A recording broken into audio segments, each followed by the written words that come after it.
Good morning students. देखिए ये हमारा जो चैप्टर चल रहा था कंटेंट्स में रिजर्वेंट प्रोविजन का, उसी चैप्टर को हम लोग कंटिन्यू करने जा रहे हैं। तो आप सभी को याद हो कि प्रीवियस क्लास में हम लोगों ने meaning of reserve and provisions के बारे में पढ़ा और इवन उनकी कैरेक्टरिस्टिक्स और उनकी इंपॉर्टेंस को भी हमने स्टडी कर लिया। अब इसके बाद हमारे पास एक टॉपिक दिया हुआ है, difference between reserve and provision. हमारा जो नेक्स्ट टॉपिक है that is difference between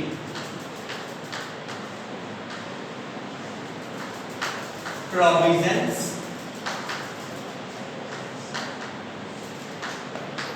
and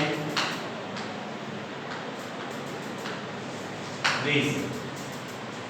देखो बेटा, हमारा जो नेक्स्ट टॉपिक है वो टॉपिक है difference between provision and reason. Provision और रीजन, इन दोनों में क्या डिफरेंस है? तो देखो, हम लोगों ने दोनों की डेफिनेशन पढ़ी, दोनों की इंपॉर्टेंस पढ़ी, तो कुछ डिफरेंस तो उनकी डेफिनेशंस में ही है।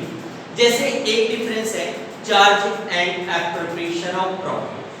आपको पता है कि provision is considered a charge on profit, it means it is compulsory to be made, जबकि जो रिजर्व है that is a appropriation of profit, जो कि तभी बनाया जाता है जब आपके पास प्रॉफिट हो।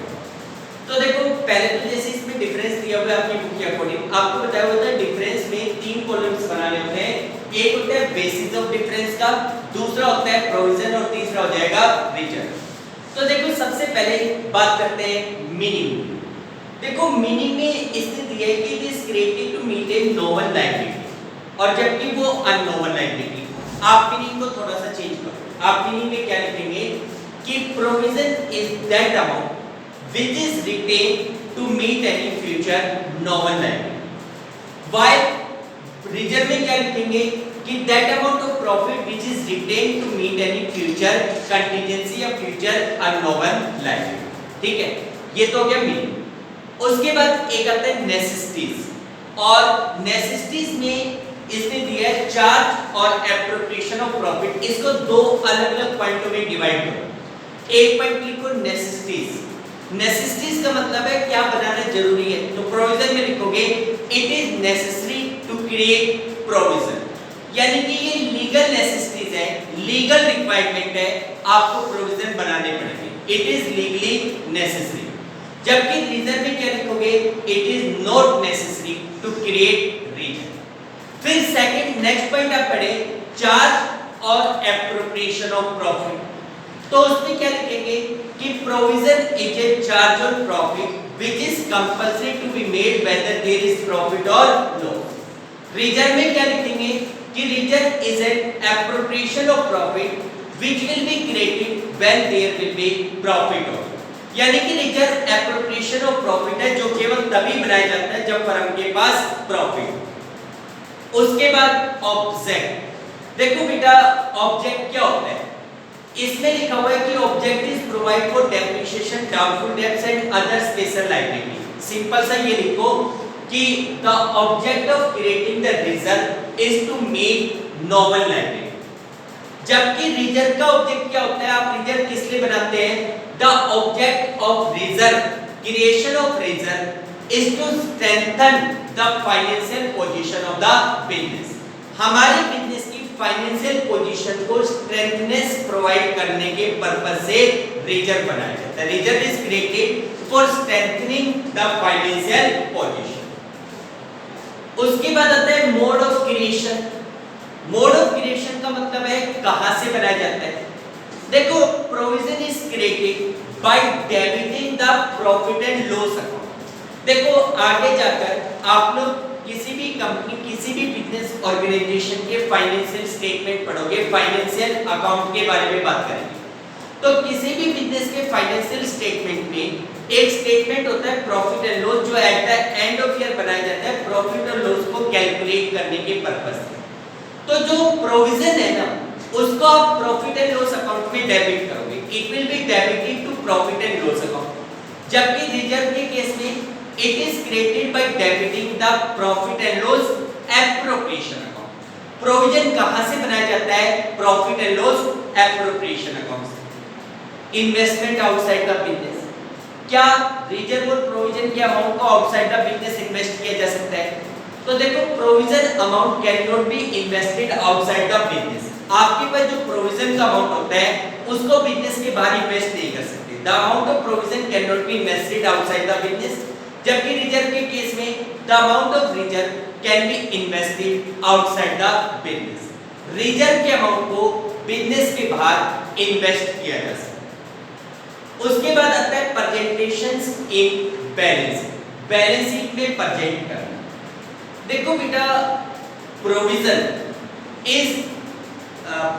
Can be presented in balance sheet either on liability side or it may be subtracted from the value of assets on the asset side। Provision को बैलेंस शीट में दोनों जगह दिखाया जा सकता है। जैसे आप लोग बैलेंस शीट बनाते हैं, या तो कोई भी प्रोविजन है like provision for depreciation, provision for doubtful debts, या तो आप उसको बैलेंस शीट की लायबिलिटी साइड में दिखाओगे, या फिर अगर प्रोविजन किसी पर्टिकुलर एसेट से रिलेटेड है, जैसे आपने अपने डेटर के ऊपर प्रोविजन फॉर डाउटफुल डेट्स बनाया, तो that provision may be subtracted from related assets. तो आप क्या लिखेंगे कि provision may either be shown on the liability side of the balance sheet और it may be subtracted from related assets on the asset side of the balance. जबकि reserve के case में the amount of reserve is only shown on the liability side of balance sheet. Reserve के लिए एक ही option होता है कि उसको बैलेंस शीट की लायबिलिटी साइड में शो कर लायबिलिटी साइड में शो कर। उसके बाद नेक्स्ट पॉइंट आता है that is utilization for dividend, dividend देने के लिए यूज करना। देखो डिविडेंड का मतलब होता है कि प्रॉफिट का जो शेयर कंपनी अपने शेयर होल्डर के बीच में डिस्ट्रीब्यूट करती है उसको डिविडेंड कहा जाता है। अगर किसी साल कंपनी के पास कम प्रॉफिट है या लॉस है तो amount of provision can not be utilized for dividend. आप प्रोविजन के अमाउंट को डिविडेंड देने में यूज नहीं कर सकते, but the amount of reserve can be utilized for allowing dividend. यानी कि प्रोविजन के अमाउंट को यूज नहीं कर सकते, reserve amount can be used for the purpose of dividend. उसके बाद नेक्स्ट आता है यूटिलाइजेशन फॉर अदर पर्पस, किसी दूसरे पर्पस के लिए यूज करना। देखो amount of provision can not B used for any purpose except for which it was created. Provision को जिस पर्पस से बनाया गया था, जिस पर्पस को पूरा करने के लिए बनाया गया था, उसके अलावा कहीं और यूज नहीं कर सकते। But the amount of reserve can be used for any other purpose, किसी दूसरे पर्पस में आप उस रिजर्व के अमाउंट को यूज कर सकते। क्लियर है बेटा? ठीक है, तो these are some difference between reserve and provisions. अब बात करते हैं टाइप्स ऑफ रिजर्व। रिजर्व कितने प्रकार के होते हैं?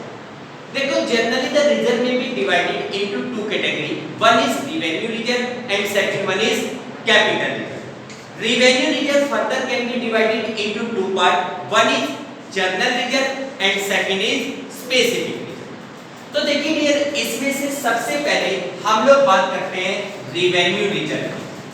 अच्छे पॉइंट है, ध्यान रखना, प्लस टू में भी ये चीजें काम आएंगी। देखो हमारे पास रिजर्व में सबसे पहला टाइप आता है रिवेन्यू रिजर्व। देखिए रिवेन्यू रिजर्व किसे कहते हैं? रिवेन्यू रिजर्व क्या होता है? Revenue reserve means that reserve which is created out of the revenue profit. देखो जो रिजर्व बिजनेस के रिवेन्यू प्रॉफिट में से बनाया जाता है उसको रिवेन्यू रिजर्व कहा जाता है। ठीक है, रिवेन्यू प्रॉफिट का मतलब होता है बिजनेस की रूटीन एक्टिविटी के थ्रू होने वाले प्रॉफिट को रिवेन्यू प्रॉफिट कहा जाता है।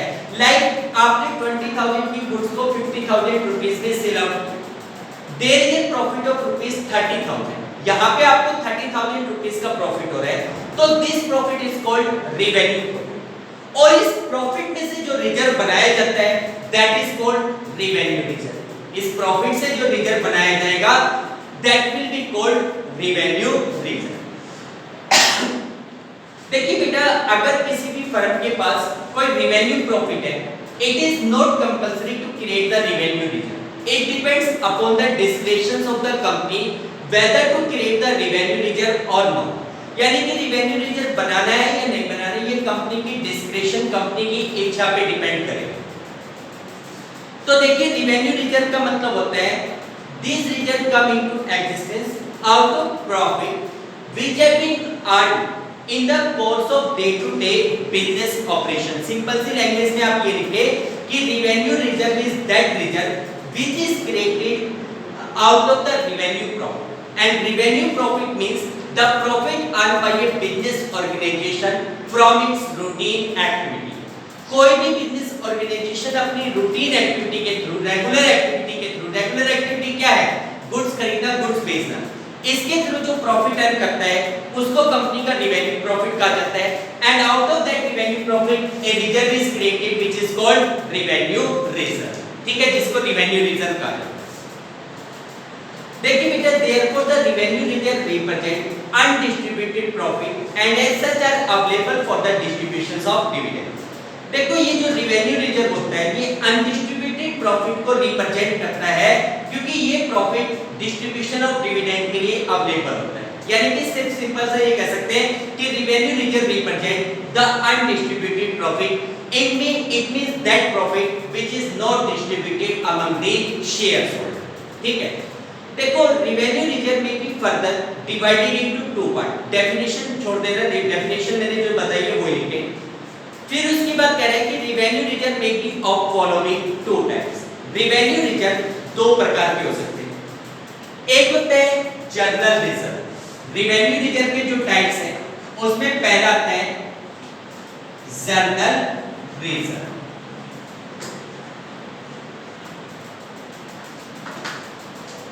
जर्नल रिजर्व किसे कहते हैं? जर्नल रिजर्व क्या होता है? देखो journal reserve means that reserve which may be utilized for any purpose।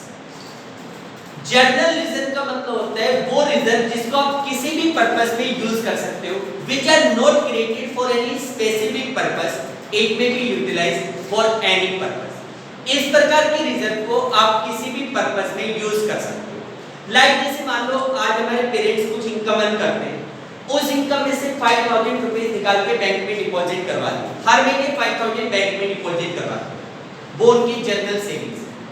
That may be utilize for any purpose. भाई घर में कोई बीमार हो गया, उसके ट्रीटमेंट के लिए वो पैसा यूज किया जा सकता है, बच्चों की एजुकेशन के लिए वो पैसा यूज किया जा सकता है, घर में किसी की शादी है उस पर्पस में उसको यूज किया जा सकता है। यानी कि वो अमाउंट ऐसा होता है जिसके लिए कोई पर्टिकुलर पर्पस डिसाइड नहीं है, किसी भी प्रकार की कंटीजेंसी, किसी भी प्रकार की इमरजेंसी सिचुएशन में इसको यूज किया जा सकता है।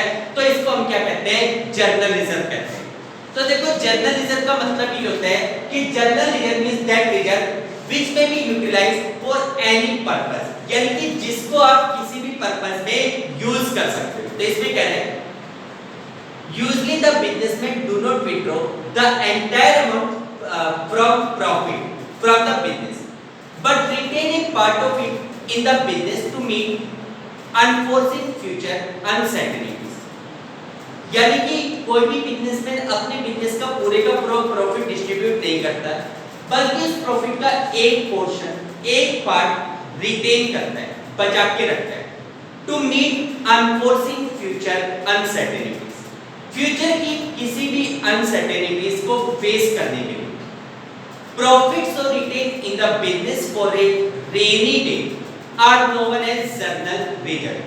इस प्रकार की प्रॉब्लम्स को फेस करने के डे के लिए जो रिजर्व बनाया जाता है उसको जर्नल रिजर्व कहा जाता है। सिंपल लैंग्वेज में आप जैसा मैं बता रहा हूं वैसे लिख लो कि general reserve is that reserve which is created to face any future contingency. Such type of reserve are not made for any special purpose, for any type of contingency they can be used। यानी कि किसी भी प्रकार की contingencies के लिए उनको use किया जा सकता है। Generally the general reserve are also called contingency reserve और फ्री रिजर्व। देखिए इस प्रकार के रिजर्व को कंटीजेंसी रिजर्व और फ्री रिजर्व भी कहा जाता है, क्योंकि कंटीजेंसी इसलिए कहा जाता है कि किसी भी प्रकार की कंटीजेंसी, किसी भी प्रकार की आकस्मिक घटना के लिए आप इसको यूज कर सकते हैं। ठीक है, अब दिया हुआ है ऑब्जेक्टिव्स। जर्नल रिजर्व को क्रिएट करने के ऑब्जेक्टिव्स क्या है? Why in a business organization general reserves are created. तो देखिए general reserve may be created और utilized for any of the following purposes. General reserve को आप नीचे दिए गए किसी भी पर्पस में यूज कर सकते हो। कौन कौन से पर्पस के लिए? For meeting unforeseen losses, future के किसी भी अनफोर्सिन लॉस को फेस करने के लिए जर्नल रिजर्व में भी use for any unforeseen losses, यानी कि कोई भी ऐसी घटना जो आपको पहले से नहीं पता, अगर पहले से पता है कोई भी लायबिलिटी तो उसके लिए जर्नल रिजर्व नहीं बनता। कोई भी अनफोर्सिन लायबिलिटी जिसका आपने एक्सपेक्टेशन नहीं किया था उसको फेस करने के लिए। सेकंड, इसको बनाने का जो पर्पस है वो है for strengthening of financial position of business, business की फाइनेंशियल पोजीशन को स्ट्रेंथनेस प्रोवाइड करने के लिए। यानी कि देखो, by creating the general reserve we can provide a strengthness to our financial position. आप सोच के देखो कि जिन बिजनेस ऑर्गेनाइजेशन के पास जर्नल रिजर्व होते हैं दे आर फाइनेंशियली स्ट्रांग। वो बिजनेस ऑर्गेनाइजेशन फाइनेंशियली स्ट्रांग होते हैं। फाइनेंशियली स्ट्रांग कैसे होते हैं कि अगर उनके पास किसी भी प्रकार की कोई कैलेमिटीज क्रिएट हो जाए, कोई भी कंटीजेंसी क्रिएट हो जाए तो आसानी से फेस कर पाएंगे। कल को अगर मान लीजिए कोई अपॉर्चुनिटी मार्केट में क्रिएट हो रही है तो वो लोग उस अपॉर्चुनिटी का फायदा उठा पाएंगे। जैसे मैं आपको बताता हूँ, फिलहाल जो लॉकडाउन सिचुएशन हमारे देश में चल रही है, यानी कि कोरोना में देखो, मैंने आपको कल भी बताया था कि बहुत सारे बिजनेस ऑर्गेनाइजेशन ऐसे हैं जो शट डाउन हो गए, बंद होने की कगार पे पहुंच गए। क्यों?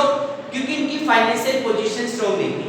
उनके पास इतना ही फाइनेंस अवेलेबल था कि मार्केट से गुड्स खरीदते, बेचते, बनाते, बेचते, पैसा कमाते, लेकिन उनके पास एडिशनल फाइनेंस नहीं था। अब आप देखो कि इस सिचुएशन में वो ही बिजनेस ऑर्गेनाइजेशन मार्केट में सरवाइव कर पाए हैं जिनकी फाइनेंशियल पोजीशन स्ट्रांग। तो इसलिए हम कहते हैं कि general reserve may be utilize for strengthening the financial position. उसके बाद नेक्स्ट पॉइंट है for expenses of business through internal source और प्लगिंग बैक ऑफ प्रॉफिट। देखो बेटा, general reserve may also be utilize for expenses of business, business को expand करने के purpose से। देखो डियर, सीधी सी बात है, अगर आपके बिजनेस में जर्नल रिजर्व है तो you may easily expand your business. आप लोग अपने बिजनेस को आसानी से एक्सपेंड कर सकते हो। क्यों? क्योंकि देखो, जब आप अपने बिजनेस को एक्सपेंड करना चाहते हो तो यू नीड फाइनेंस। भाई, बिजनेस एक्सपेंसेस के लिए आप लोगों को फाइनेंस की रिक्वायरमेंट होती है।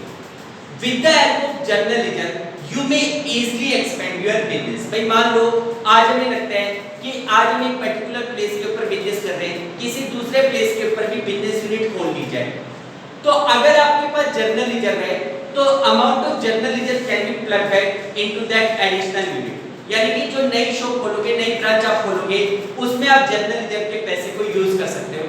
अगर आपको अपना प्रोडक्शन का लेवल बढ़ाना है, अगर आपको अपना सेल क्राइटेरिया बढ़ाना है, तो उसके लिए एडिशनल फाइनेंस की रिक्वायरमेंट होती है, which can be made with the help of general reserve. Journal reserve से उस पैसे का अरेंजमेंट किया जा सकता है। उसके बाद नेक्स्ट पॉइंट आते हैं for equalization of dividend over the years in case of companies. देखो, जैसे मैंने आपको पहले भी बताया था कि every business organization want to maintain the equal rate of dividend over the year. मैंने आपको कल समझाया था कि मान लो हमारे पास 10 लाख रुपीस की शेयर कैपिटल है, इस साल हमारी फर्म में 5 लाख रुपीस का प्रॉफिट हो, अनएक्सपेक्टेड प्रॉफिट था, किसी भी वजह से हो।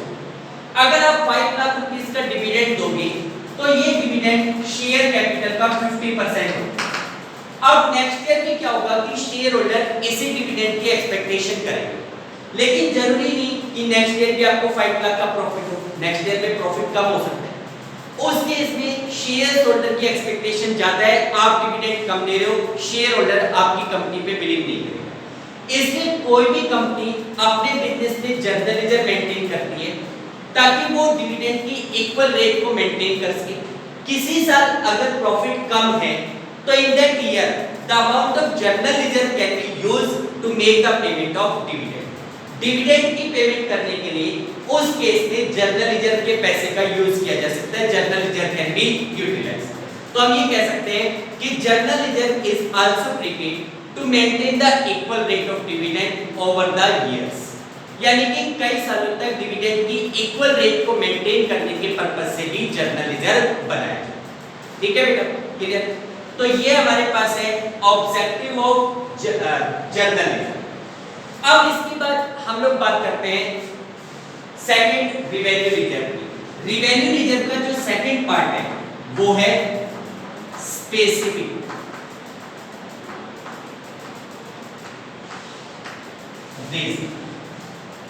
देखो बेटा, रिवेन्यू रिजर्व का जो हमारा नेक्स्ट टाइप है वो है स्पेसिफिक रिजर्व। स्पेसिफिक रिजर्व किसे कहते हैं? स्पेसिफिक रिजर्व क्या होता है? देखो, specific reserve means that reserve which may be utilized for any purpose, sorry for special purpose, which may be utilized for special purpose. देखो, in a business organization some reserve is created for a special purpose and they can be utilized only for that purpose for which it was made for which it was created। देखो, जैसे हम एक छोटे से example लेते हैं। आज हमारे घर में हमारे पेरेंट्स को ये पता है कि भाई बड़े होने के बाद बच्चों की एजुकेशन का अरेंजमेंट करना है, ठीक है, या हमें एक घर खरीदना है या फिर किसी बच्चे की शादी करनी है। इस प्रकार की कुछ वरीज होती है जो पेरेंट्स के सामने होती है। अब जैसे पेरेंट्स को ये लगता है कि भाई हमें फ्यूचर में घर बनाना है, तो वो क्या करते हैं कि अपनी इनकम का एक पोर्शन अलग से बचाते हैं और उस पैसे को केवल और केवल घर खरीदने के पर्पस से यूज करने के लिए रखा जाता है। तो उसे हम क्या कहेंगे? एक स्पेशल सेविंग कहेंगे। इसी प्रकार sometime in business organization some reserve are created for special purpose and the amount of such reserve can be used only for that purpose for which it was created। यानी कि इस special reserve का use आप उसी purpose में कर सकते हो जिस पर्पस के लिए उसको बनाया गया। Like workman compensation reserve. भाई मैंने कल भी आपको समझाया था कि आज हमारी फैक्ट्री में हम कोई वर्कर काम करता है, बिजनेस बिल्कुल स्मूथ चल रहा है, कोई दिक्कत नहीं हो रही, पैसा कर रहे हैं, वर्कर को सैलरी दी जा रही है, लेकिन फ्यूचर अनसर्टेन है। मान लो वर्क करते समय किसी वर्कर के साथ कोई एक्सीडेंट हो गया, किसी वर्कर का हाथ मशीन में चला गया, मशीन में करंट आ गया, वर्कर की डेथ हो गई, इस प्रकार की कोई भी कैलेमिटी क्रिएट हो सकती है।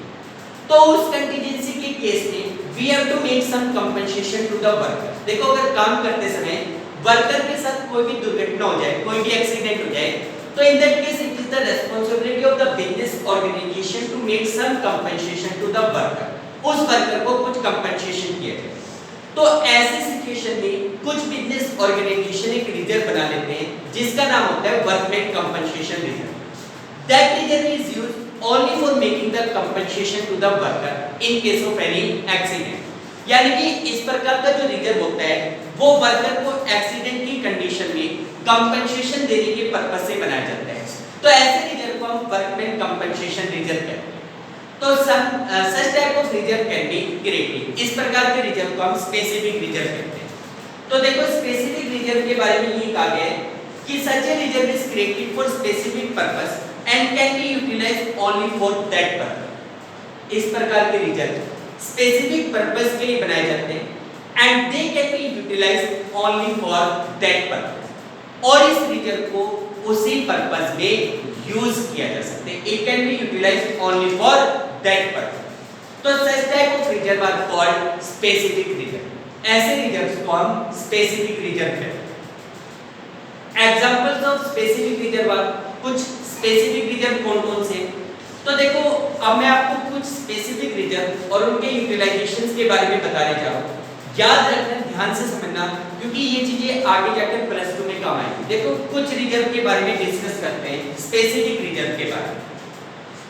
देखो बेटा, हमारे पास स्पेसिफिक रिजर्व में पहला रिजर्व आता है dividend equalization reserve. Specific reserve में फर्स्ट रिजर्व आता है डिविडेंड इक्विलाइजेशन रिजर्व। देखो बेटा, डिविडेंड इक्विलाइजेशन रिजर्व क्या होता है? अभी मैंने आप लोगों को समझाया कि every business organization want to maintain the equal rate of dividend over the year in his business. हर बिजनेस ऑर्गेनाइजेशन ये चाहता है कि वो अपने बिजनेस में डिविडेंड की इक्वल रेट को मेंटेन करके चले। यानी कि rate of dividend should be equal over the years. ठीक है, तो इक्वल रेट ऑफ डिविडेंड को मेंटेन कैसे किया जा सकता है, क्योंकि सीधी सी बात है आपके बिजनेस में जो प्रॉफिट है वो फ्लक्चुएट होता रहता है। किसी साल आपने 10 लाख का प्रॉफिट कमाया तो नेक्स्ट ईयर आपका प्रॉफिट 6 लाख भी हो सकता है और उसके नेक्स्ट ईयर 2 लाख भी हो सकता है, 12 लाख भी हो सकता है।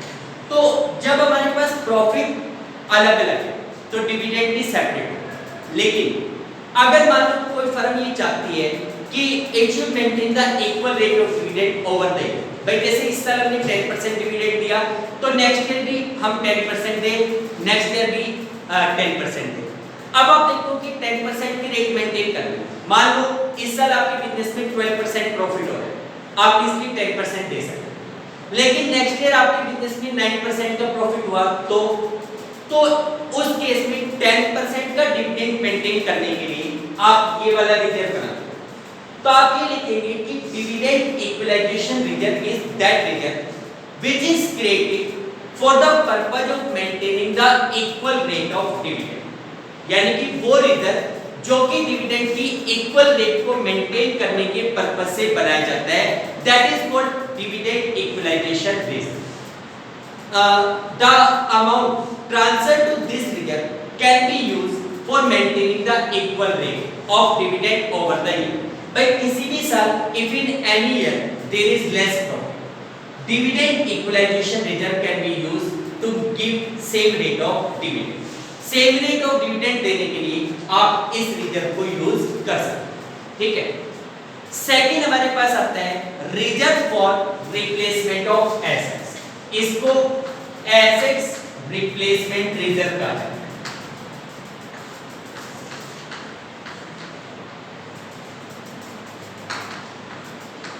Assets replacement reserve. देखो बेटा रिजर्व के जो टाइप्स हैं उन्हीं टाइप्स में नेक्स्ट टाइप हमारे पास आता है एसेट्स रिप्लेसमेंट रिजर्व। ये क्या होता है? देखो बेटा आपके बिजनेस में आपको पता है कि various type of fix assets are generally used like machine, plant, furniture.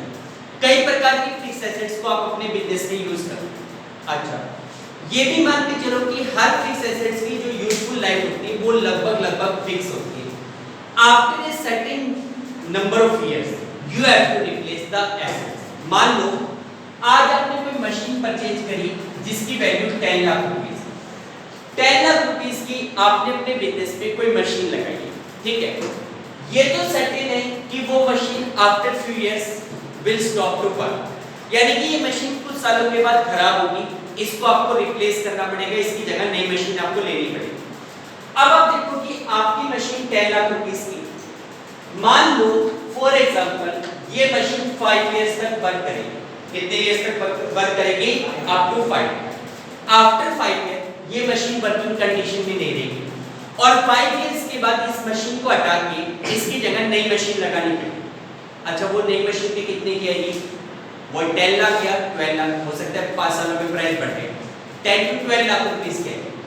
अब आप देखो जैसे आपका बिजनेस स्मूथली चल रहा है, आज आपको पता चले कि आपकी मशीन खराब हो गई और आपको 10 लाख रुपए की नई मशीन खरीदनी।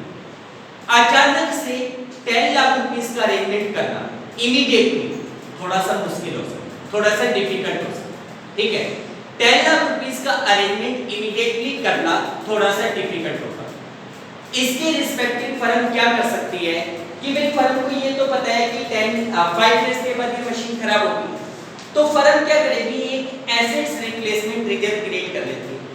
हर साल जो प्रॉफिट अर्न करती है उस प्रॉफिट में से कुछ पोर्शन इस रिजर्व में ट्रांसफर कर देगी, उस प्रॉफिट का कुछ अमाउंट इस रिजर्व में ट्रांसफर कर देगी। अब क्या होगा कि 5 इयर्स में इस रिजर्व में 5 लाख, 7 लाख, 10 लाख, 15 लाख रुपए कलेक्ट होंगे। ठीक है, जब आपकी मशीन खराब होगी तो out of this reserve the machine can be replace. Business के ऊपर, फर्म के ऊपर फाइनेंशियल बर्डन नहीं है।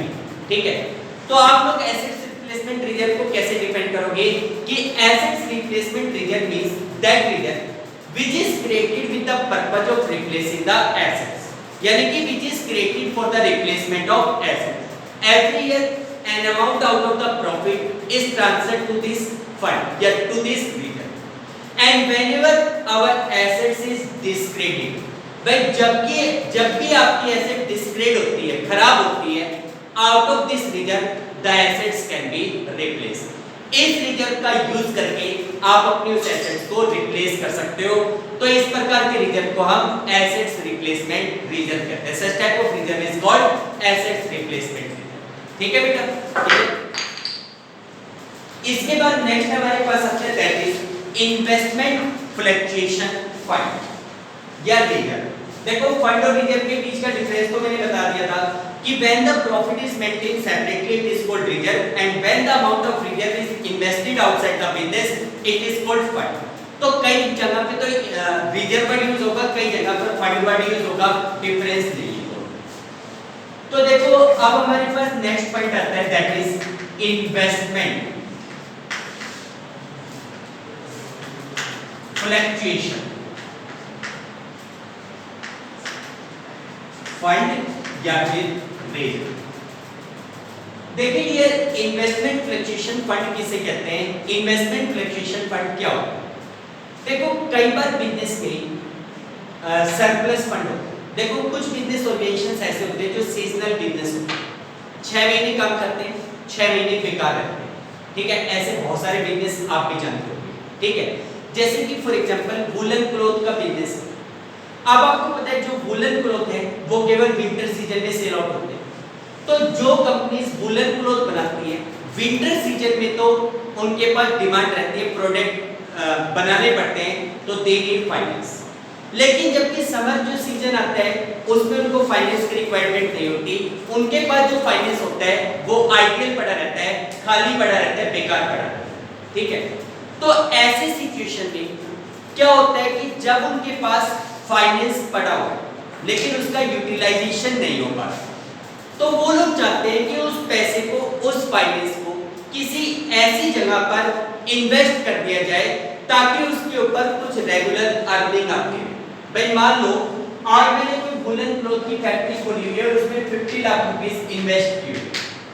जब विंटर सीजन चलेगा, अक्टूबर टू मार्च लगा लो, तब तो उस पैसे की रिक्वायरमेंट है। लेकिन जैसे ही मार्च का महीना खत्म होगा उसके बाद हमारा प्रोडक्ट बिक चुका, पैसा आ गया, अब हमने कोई एक्टिविटी नहीं की। ठीक है, उस समय हमारा 50 लाख रुपीस आइडियल पड़ा हुआ है, खाली पड़ा हुआ है, वेस्ट पड़ा हुआ है। हम चाहते हैं कि इस पैसे को कहीं ना कहीं इन्वेस्ट कर दिया जाए ताकि आने वाले 6 मंथ के अंदर उसके ऊपर कुछ अर्निंग हो जाए। भाई हम तो ये चाहेंगे मेरी पॉकेट में अगर मान लो आज 50,000 है तो मैं ये चाहूंगा कि इस पैसे को बैंक में डिपॉजिट करा दूं या कहीं रख दूं, कहीं ऐसी जगह पे लगा दूं ताकि इसके ऊपर कुछ अर्निंग मिले। अगर इस पैसे को मैंने अपनी तिजोरी में, सेफ में या पॉकेट में रखा तो 10 साल बाद भी निकालूंगा तो 50 के 50 मिलेगी, कोई एक्स्ट्रा अर्निंग नहीं मिलेगी। इसलिए हम चाहते हैं कि उस पैसे को इन्वेस्ट किया जाए। अब मान लो कंपनी ने 50 लाख रुपए से किसी दूसरी कंपनी के शेयर्स खरीदे, किसी दूसरी कंपनी के क्या खरीदेंगे, शेयर्स, इस लालच में कि भाई दूसरी कंपनी के शेयर्स पे मुझे रेगुलरली डिविडेंड मिलता रहेगा, वो दूसरी कंपनी प्रॉफिट अर्न करेगी, उसमें मुझे डिविडेंड मिल जाएगा। लेकिन प्रॉब्लम क्या आती है कि देखो शेयर्स की जो प्राइस है ना, दे कीप्स ऑन फ्लक्चुएटिंग। आप किसी कंपनी के इन्वेस्टमेंट खरीदते हो, किसी कंपनी में आपने पैसा इन्वेस्ट किया, that will keeps on fluctuating, वो फ्लक्चुएट होता है। ठीक है, प्राइसेस क्या होते हैं, फ्लक्चुएट होते हैं। आप लोगों को शायद को पता हो, नहीं पता तो कॉमर्स के स्टूडेंट को पता होना चाहिए कि जैसे हम किसी कंपनी के शेयर्स खरीदते हैं तो शेयर्स के प्राइस में कंटिन्यूअसली फ्लक्चुएशंस होता है। आज आपने रिलायंस कंपनी के 1000 शेयर्स खरीद लिए at the rate of ₹500, 5 lakh rupees के शेयर्स खरीदे। ठीक है, अब ये जो 500 रुपीस के हिसाब से शेयर्स खरीदे गए, किसी दिन इसके प्राइस 400 भी हो सकते हैं और 600 भी हो सकते हैं, दोनों बात हो सकती है। आपने तो इस पर्पस से खरीदा था कि इसके प्राइस बढ़ेंगे, इसके ऊपर हमें प्रॉफिट होगा, इनकम होगी, लेकिन प्राइस बढ़ने की जगह घट गई, रिड्यूस हो गए 400 रुपीस। अब आपने जो 5 लाख रुपीस इन्वेस्ट किया था उसकी जगह आपको कितना मिलेगा, 4 लाख रुपीस मिलेगा। ठीक है, अब क्या करोगे भाई, आपने तो ये पैसा 6 मंथ के लिए लगाया, 6 मंथ के दौरान प्राइस रिड्यूस हो गई, आपको लॉस हो रहा है, आप क्या करोगे, आपको यहाँ से पैसा निकाल के अपने बिजनेस में लगाना है, लेकिन बिजनेस में चाहिए 5 लाख, लॉस हो रहा है 1 लाख का, जिसकी वजह से 4 लाख रुपीस रहे। अब क्या करेंगे, तो इसलिए हम क्या करते हैं कि एक रीजन मेंटेन कर लेते हैं जिसका नाम होता है इन्वेस्टमेंट फ्लक्चुएशन रीजन। ये रीजन इसलिए बनाया जाता है कि अगर इन्वेस्टमेंट के प्राइसेस में फ्लक्चुएशन की वजह से due to fluctuation in the price of investment if firm suffer some loss that loss can be made out of this reason. आप उस लॉस को उस रीजन के अमाउंट से फेस कर लो, तो ऐसे रीजन को हम इन्वेस्टमेंट फ्लक्चुएशन रीजन कहते हैं। क्या कहते हैं? इन्वेस्टमेंट फ्लक्चुएशन रीजन या fund. Investment fluctuation fund means that fund which is created to face the loss due to fluctuation in price of investment. Step नहीं दिन पानी नहीं। तो investment fluctuation fund is that fund which is created to face the loss due to fluctuation in price of investment. Investment के prices में होने वाले fluctuation की वजह से होने वाले लॉस को फेस करने के पर्पस से जो फंड या रिजर्व क्रिएट किया जाता है that is called investment fluctuation fund. उसे इन्वेस्टमेंट फ्लक्चुएशन फंड कहते हैं। क्लियर? क्लियर है बेटा? नेक्स्ट देखो नेक्स्ट आपके पास है वर्कमैन कंपनसेशन फंड। ये मैंने आपको समझाया था कि देखिए to make the compensation to the worker in case of any accident a fund is created which is called workman compensation fund. भाई जैसे आपकी फैक्ट्री आपकी ऑर्गेनाइजेशन में वर्क करते समय वर्कर के साथ कोई भी एक्सीडेंट कोई भी कैलेमिटी क्रिएट हो सकती है, तो sometime a business organization create a fund so that if any loss is arise due to accident to the worker it may be compensated। यानी कि workman compensation fund is that fund which is created to make the compensation. Just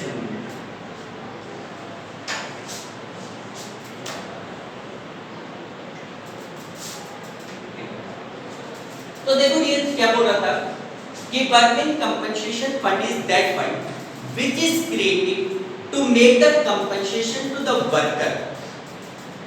यानी कि जो worker को compensation करने के purpose से बनाया जाता है that is called workman compensation fund. Detail में भी पहले भी समझा, ठीक है। इसके बाद एक अगला फंड आता है debenture redemption.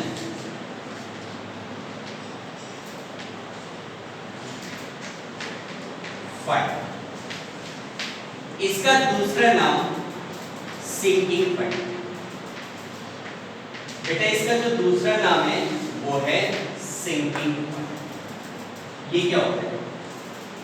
Debenture redemption fund और सिंकिंग फंड। ये क्या है?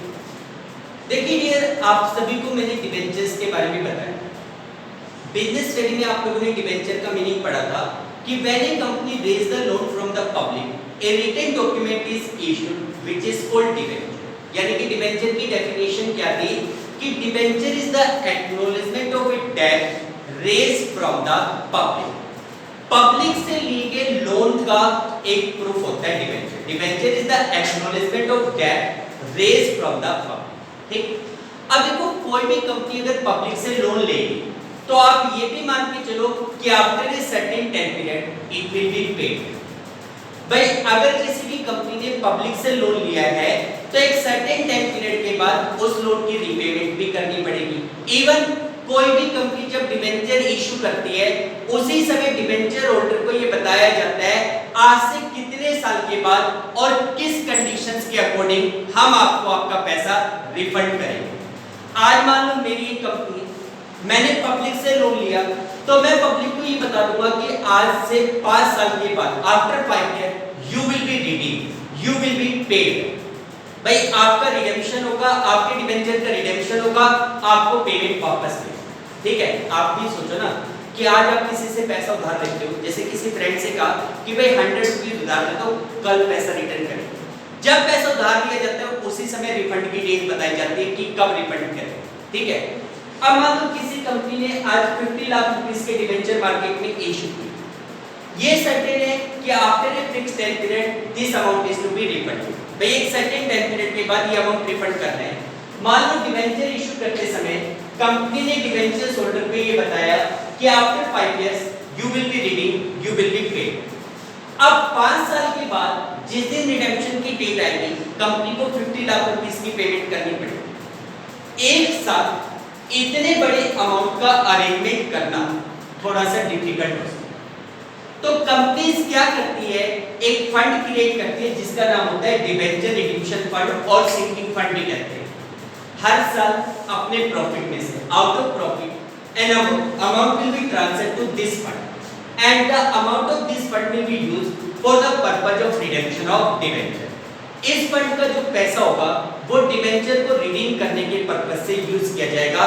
तो such type of fund is called debenture redemption fund. यानी कि आप इसलिए लिख सकते हो कि this is the fund which is created for the purpose of redemption of debenture. यानी कि ये ऐसा फंड होता है जो डिबेंचर को रिडीम करने के पर्पस से बनाया जाता है। क्लियर है बेटा? तो इसको डिबेंचर रिडीम्पशन फंड कहा जाता है। क्लियर? Any doubt? ओके, ठीक है, यहां तक कर लो, बाकी कल करते हैं। Okay, thank you.